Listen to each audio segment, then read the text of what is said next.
J. Anderson, and I'm from Cookson United Methodist Church. Our scriptures this morning are going to be in Psalms 46 and Matthew 7:24 through 27.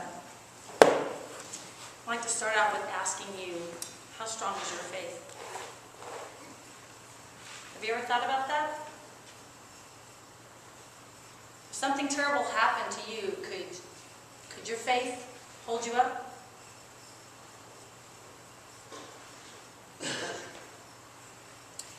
I wondered what you would do if your world was totally shattered. You know what you would do? In Psalms 46 it says, God is our refuge and our strength, always ready to help in times of trouble. So we will not fear when the earthquakes come and the mountains crumble into the sea. Let the oceans roar and foam, and let the mountains tremble as the waters surge. A river brings joy to the city of our God, the sacred home of the Most High. God dwells in that city, and it cannot be destroyed. From the very break of day, God will protect it. The nations are in chaos, and their kingdoms crumble. God's voice thunders, and the earth melts. The Lord of heaven's armies is here among us, and the God of Israel is our fortress. Come see the glorious works of the Lord. See how he brings destruction upon the world. He causes wars to end throughout the earth. He breaks the bow and he snaps the spear. He burns the shields with fire. Be still and know that I am God.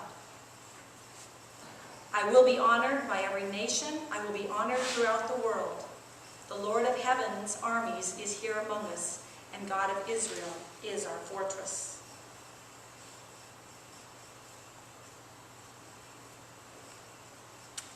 You all have heard what's happened in Japan.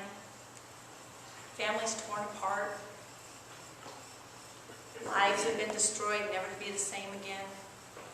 Parents have lost their children. Children don't have parents.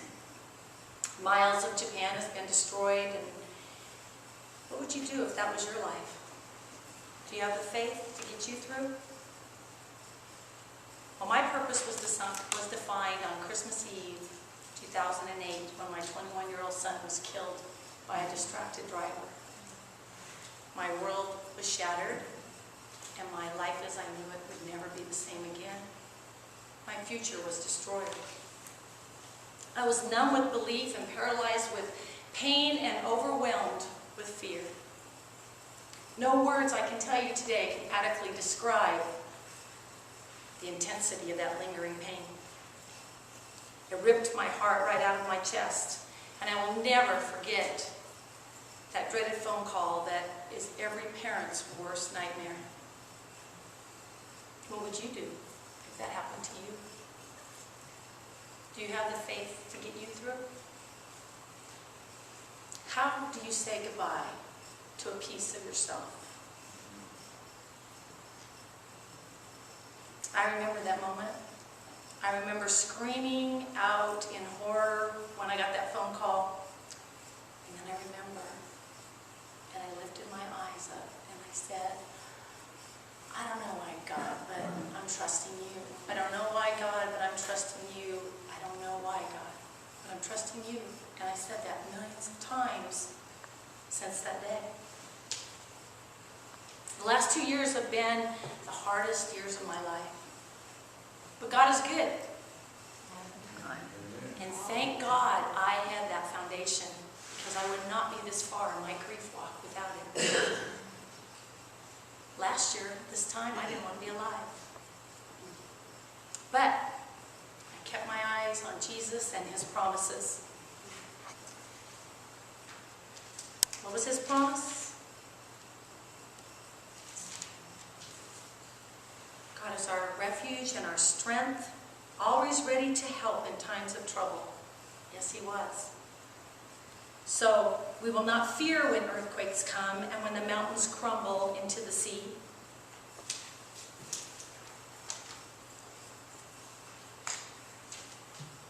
In Matthew